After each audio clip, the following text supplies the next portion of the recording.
Hello viewers, welcome to my channel Raza homoeopathy. दोस्तों, homoeopathic में patient की केयर टेकिंग बहुत ज़रूरी है। तो मैं आज बहुत शॉर्ट में बताऊंगा कि किस तरह से आपको केयर टेकिंग करनी है और बहुत कम समय में। ज़्यादा लंबा चौड़ा पूछने की ज़रूरत नहीं है। बहुत ही कम सिम्टम लेकर के भी आप परफेक्ट सिमिलम तक पहुंच सकते हैं।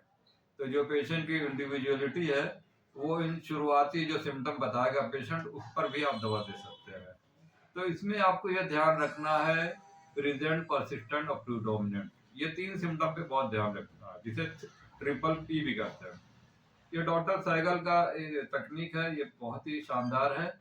इस तकनीक के जरिए से, इस मेथड के जरिए से आप वो पेशेंट को केस टेकिंग जल्द से जल्द कर सकते हैं और परफेक्ट दवा तक पहुंच सकते हैं। तो प्रेजेंट सिम्टम पेशेंट का क्या होगा? प्रेजेंट में वो पेशेंट बताएगा कि डॉक्टर साहब, मुझे ये तकलीफ हो रही है, आप मुझे ये दवा दीजिए। तो वो प्रेजेंट सिम्टम में पेशेंट बताएगा। तो प्रेजेंट में क्या पेशेंट बता रहा है, उस पर आपको ध्यान देना। तो प्रेजेंट सिम्टम आपके पेशेंट का जो कंटिन्यूस बता रहा है कि मुझे ये तकलीफ है, मुझे ये परेशानी हो रही है, तो वो प्रेजेंट सिम्टम है, चाहे वो माइल्ड सिम्टम से हो या फिजिकल। तो ये फिजिशियन का जो फिजिकल जनरल हो या मेंटल जनरल हो, उसके जरिए से आप देख सकते हैं। परसिस्टेंट सिम्टम क्या है? परसिस्टेंट जो लगातार बता रहा है कि ये मुझे इतने दिनों से शिकायत है, मुझे इतने दिन से, इतने महीने से या इतने साल से या हफ्ते से है, ये मुझे परेशान कर रही है, ये मुझे तकलीफ लगातार इतने दिनों से हो रही है। प्रीडोमिनेंट सिम्टम क्या है कि इन तकलीफों को बताने के साथ साथ अगर इसमें आपको ये लगे कि इसमें प्रीडोमिनेंट क्या है, इसमें सबसे ज्यादा क्या है, तो आप उसको ये ध्यान देना है कि इसका माइंड सिम्टम ज्यादा है, फिजिकली भी बता रहा है, तो उसमें इसको परेशानी क्या है, इसको लेकर के उसको टेंशन या इसको दिमाग में क्या चल रहा है, तो ये प्रीडोमिनेंट सिम्टम क्या है। तो एक एग्जाम्पल के जरिए से मैं आपको समझाता हूँ।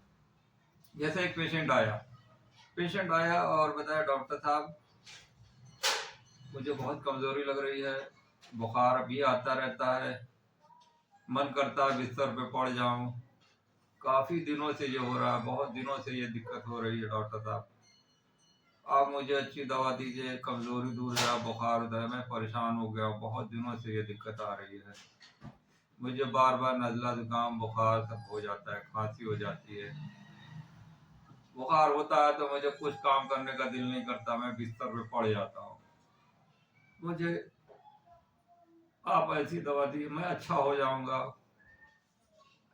आप मुझे ऐसी दवा दीजिए कि मैं अच्छा हो जाऊँ, क्या मैं अच्छा हो जाऊंगा आपकी दवा से? ये इस तरह की बार बार अगर कहता है कि क्या मैं अच्छा हो जाऊंगा, तो ये सब सिम्टम में आपने क्या देखा? प्रेजेंट क्या उसने बताया कि फीवर है, बुखार है, नजला है, होता रहता है, काफी दिनों से हो रहा है, तो परसिस्टेंट है, लगातार काफी दिनों से हो रहा है। प्रीडोमिनेंट क्या है कि मुझे कमजोरी लग रही है, मैं कोई काम नहीं कर पा रहा हूँ, मैं लेटा, मन करता है लेट जाऊं, कमजोरी की वजह से कोई काम नहीं कर पाता हूँ, क्या मैं ठीक हो जाऊंगा? तो ये सब जो इसके प्रोडोमिनेंट सिम्टम है।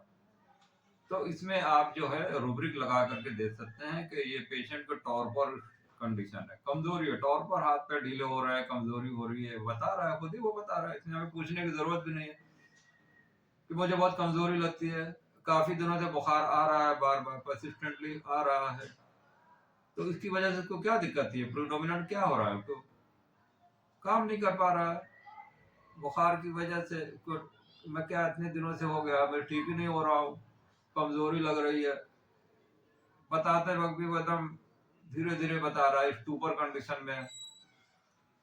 और इसकी मसल जो है, विल मसल ओबे के रिफ्यूज टू मसल ओबे, मसल जो है इसकी रिफ्यूज कर रही है, काम नहीं कर पा रहा है, चाहते हुए भी वो लेट जा रहा है, क्या करें, ताकत ही नहीं है शरीर में, तो मसल वीक हो गई है, तो ये जेलसीमियम है। तो ये इन रूबरिक को मिलाएगा, जेलसीमियम आ जाएगी। तो ये माइंड सिम्टम बहुत प्रोमिनेंट है, फिजिकली, मेंटली जो जनरल सिम्टम आ रहे हैं उसके जरिए से आप प्रेजेंट, परसिस्टेंट, प्रीडोमिनेंट, इन सिम्टम को मिला के आप जरूर दें। तो जो 9 प्रेजेंट में पेशेंट क्या है, 9 में रहिए आप, किसी के न बैक हिस्ट्री में जाने की जरूरत है। और ये केस एक्यूट क्रोनिक दोनों में आप देखेंगे, जरूरी नहीं है कि एक्यूट में, क्रोनिक में भी है, क्रोनिक में भी पेशेंट बताए बहुत दिनों से दिक्कत है, बहुत दिनों से कमजोरी है, बहुत दिनों से परेशानी है, इसकी वजह से मैं काम नहीं कर पाया, मैं लेट जाता हूँ, मेरा हाथ पैर मसल काम नहीं कर रहा। तो ये अगर आवाज बहुत स्लो है, वीक है, तो उसमें आप जलसीमियम दे। इसी तरह के जो पेशेंट बताएगा हाइपर एक्टिव है, तो उसी हिसाब से आप पेशेंट लेंगे। एकोनाइट का जैसे पेशेंटों का बहुत ही वाइगरस होता है, उसकी आवाज भी भारी तेज होती है, फिजिकली बहुत स्ट्रांग होता है, मेंटली भी स्ट्रांग होता है, रेस्टलेसनेस रहता है। तो इसमें भी ट्रिपल पी का इस्तेमाल करेंगे तो जरूर आपको रिजल्ट आएगा। यहाँ पे जो मैं नए व्यूअर्स हैं जो होम्योपैथिक जो कोर्स करके आए हैं, उनको ये मैं बता देना चाहता हूँ कि वो ये ना सोचे कि मुझे इतने ही में सब केस कंप्लीट हो गए। ये आप जब कोर्स करके प्रैक्टिस लाइन में जब आते हैं, तो आपकी जो पढ़ाई है वो बहुत काम आती है। जो आपने anatomy, physiology, practice of medicine, surgery, gynae of materia Medica, pharmacy, ये सब जो किताबें पढ़ी हैं ये बहुत काम आएंगी। ये हम लोग आज इस मुकाम पे पहुंच गए हैं इसलिए कि इसके बैक साइड में ये सब मेरे नजर में रहता है कि पेशेंट में क्या एनाटॉमिकल चेंज है, फिजियोलॉजिकल क्या चेंज है, ये केस सर्जरी के लिए है कि नहीं है, प्रैक्टिस ऑफ मेडिसिन के हिसाब से कौन, गायनी ऑफ का। तो ये सब बहुत जरूरी है। इसके अलावा आप जब दवा का सिलेक्शन करेंगे तो मटेरिया मेडिका की भी नॉलेज होनी चाहिए। तो ये कंप्लीट सिम्टम मिलाने के बाद ही आपको ये दवा दी जाएगी। तो दोस्तों ये रहा आज का एक छोटा सा art of homeopathic care taking. ये एक आर्ट है, कला है, जो आप डिग्री कोर्स करके कंप्लीट करके जब आप प्रैक्टिस में आएंगे तो आपकी जो पूरी पढ़ाई है उसके साथ साथ आपको फिर ये रूब्रिक और ये जो आर्ट है ये आपको कला सीखनी पड़ेगी। कोई भी पेंटर होता है तो वो उसको कलाकारी करता है, उसके ब्रश इधर से उधर अगर हो गया तो खराब हो जाती है। तो जब आप प्रैक्टिस करते जाएंगे तो आपकी भी आर्ट साफ होती जाएगी, सुधरती जाएगी। तो यही है होम्योपैथिक आर्ट ऑफ प्रैक्टिस। तो इस दोस्तों उम्मीद है ये वीडियो पसंद आया हो तो लाइक करें, शेयर करें।